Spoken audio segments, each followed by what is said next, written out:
Good morning and welcome back to my another vlog. I hope you are all well and welcome করতেছি নতুন আরেকটি ভিডিওতে। যে যেখান থেকে আমার এই ভিডিওটি আজকে দেখবেন তাদেরকে জানাই অসংখ্য ধন্যবাদ এবং ভিডিও শুরুতে প্রত্যেকের কাছে একটা রিকোয়েস্ট করে নেব, ভিডিওটি কন্টিনিউ করার আগে একটা লাইক দিয়ে দিবেন প্লিজ। হঠাৎ করে বাসায় গ্যাস শেষ হয়ে গেছে। আমি ঘুম থেকে উঠে যখন রান্নাঘরে যাব রান্না করতে, তখন দেখি কারেন্টও চলে গেল। তখন কি করব বলেন? উপায়হীন হয়ে, আর বাসায় যেহেতু মেহমান ছিল তাই মেহমানদারিত্ব করার জন্য এখানে চলে এসেছি। আমার হাজব্যান্ডকে বাজারে পাঠিয়ে দিয়েছিলাম, দিয়ে তার মাধ্যমে পরাটা এবং ডাল নিয়ে এসেছি। বাজার থেকে কিনে নিয়ে এসে আসলে মেহমানদেরকে মেহমানদারিত্ব করাচ্ছি। যখন এরকম উপায়হীন হয়ে যাবেন তখন কি করবেন জানেন? এরকম বাজার থেকে খাবার কিনে নিয়ে এসে মেহমানদেরকে মেহমানদারিত্ব করার চেষ্টা করবেন। আমি তো তাই করি সব সময়। আর এই যে দেখেন বিকেলবেলা তারপরে চলে এসেছি। বিকেলে মেহমানদেরকে কিছু আম কেটে দিয়েছি আর এখানে বুট ভুনা করে নিয়েছি। তারপর আমি আমার শখের গাছগুলোতে হালকা করে পানি দিয়েছিলাম আর সেগুলো আপনাদের সঙ্গে শেয়ার করতেছি। এই যে দেখেন গাছগুলো কীরকম সুন্দর লাগতেছে। টানা বৃষ্টির কারণে গাছগুলোর মধ্যে পানি জমে গিয়েছিল। সে গাছগুলো বেশ কয়েকদিন ধরে আমি শুকিয়ে নিচ্ছিলাম, কারণ গাছগুলো পানি থাকলে কিন্তু গাছের গোড়া পচে যায়। সেই কারণে আমি গাছগুলো শুকিয়ে নিচ্ছিলাম। আর তারপরে এখন আজকে গাছগুলো জায়গায় রেখে দিয়েছি। আর এই যে দেখেন এখন আমি রাতে রান্নাবান্না করার জন্য চলে এসেছি। এখানে আমি আজকে স্পেশাল একটা রান্না করব। এটা আমাদের রংপুরের মানুষ চিনবে, আর হয়তো বা অন্য কোনো এলাকায় চিনবে কিনা জানি না। পাট শাক দিয়ে আমরা একটা রেসিপি করি, সেই রেসিপিটা এখানে করতেছি। আর এই রেসিপিটা যদি আপনি শুটকি দেন তাহলে তো অসম্ভব মজাদার হয়। আর আমার হাজব্যান্ড সবসময় শুটকি দিয়ে খেতেই পছন্দ করে, তাই তো আমি এখানে শুটকি এবং আলু এই দুটোর সংমিশ্রণে আমি এই রান্নাটা করব। আর আমার বাসায় যেহেতু মেহমান ছিল তাই মেহমানদের জন্য আলাদা করে মাংস, পোলাও এগুলো রান্না করাই ছিল, তাই আর সেগুলো আপনাদের সঙ্গে ক্যাপচার করলাম না। আর সবচেয়ে বড় কথা কি জানেন, মেহমানদেরকে সব সময় চেষ্টা করি ভালো কিছু খাওয়ার। এটা আমরা সবাই চেষ্টা করি। আর যদি সেটা নিজের কাছের আত্মীয় হয় তাহলে তো কোনো কথাই নেই। আর এই মেহমানগুলো পিচ্চি বাচ্চা মেহমান, তো তারপরেও এরা আমার কাছে অনেক বেশি স্পেশাল। আমি না একটা কথা সবসময় মাথায় রাখি যে ছোটোদেরকেও যদি সম্মান করা যায় তাহলে দেখা যাবে তারা পরবর্তীতে বড় হয়ে আমাদেরকে ঠিক সেম সম্মানটাই করতেছে। সম্মান এমন একটা জিনিস, আপনি যতটুকু সম্মান করবেন ঠিক ততটুকুই কিন্তু ফেরত পাবেন। আপনি যদি কম সম্মান করেন তাহলে বেশি এক্সপেক্ট করা যাবে না। তাই সবসময় চেষ্টা করবেন সম্মান, ছোট হোক বড় হোক, সবাইকে সম্মান করার জন্য। আমি কিন্তু ম্যাক্সিমাম টাইমে ইন্ডাকশনে রান্না করি, কিন্তু হঠাৎ করে যখন কারেন্ট চলে যায় তখন কিন্তু বিপদে পড়ে যাই। আর এখন আমার বাসায় যেহেতু আজকে গ্যাস নেই, তাই আমি একটু অনেক বেশি কনফিউশনে পড়ে গিয়েছিলাম। তারপরে সকালের নাস্তাটা যেহেতু বাজার থেকে কিনে নিয়ে এসে খাওয়া হয়েছে, তারপরে রান্নাগুলো কিন্তু আমি গ্যাসেই করেছি, ইন্ডাকশনেই করেছি। তা পরবর্তীতে 1 থেকে 1.5 ঘন্টা পর অবশ্য কারেন্ট এসেছিল।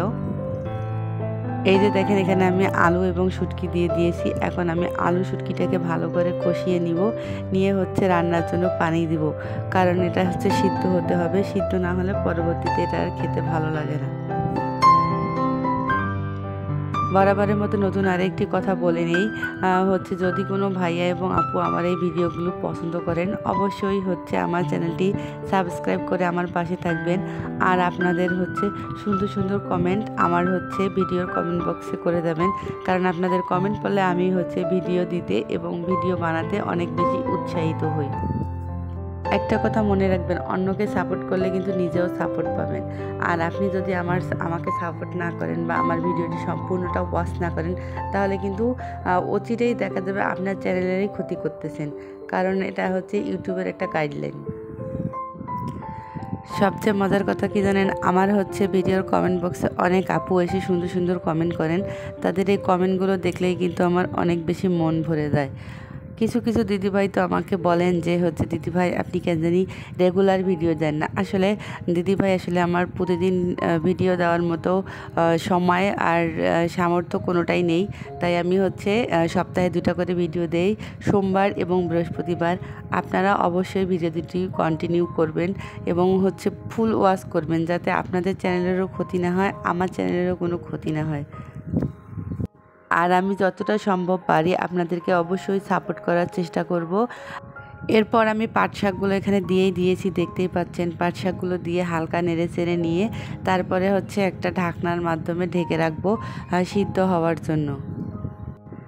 একটা রান্না এবং একটা সংসার পরিষ্কার পরিচ্ছন্ন থেকে শুরু করে A to Z করতে যে কত হচ্ছে পরিশ্রম করতে হয় সেটা শুধু গৃহিণীরাই বলতে পারবে।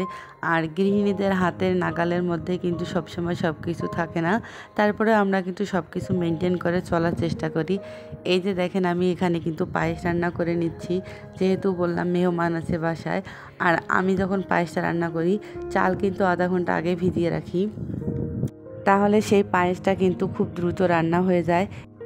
আর আমি হচ্ছে সবসময় পায়েস রান্না করি শুধু দুধের মধ্যে দিয়ে, শুধু দুধের মধ্যেই পায়েসটা রান্না করলে দেখবেন অনেক বেশি সুস্বাদু হয়। আমি কিন্তু কোনো এক্সট্রা পানি ইউজ করি না। দুধের মধ্যে চালটা সিদ্ধ করে নিয়ে তারপর হচ্ছে ওখানে পরিমাণ মতো মিষ্টি অ্যাড করে দেই, তাহলে দেখা যাবে যে সেই পায়েসটার স্বাদ অতুলনীয় হয়।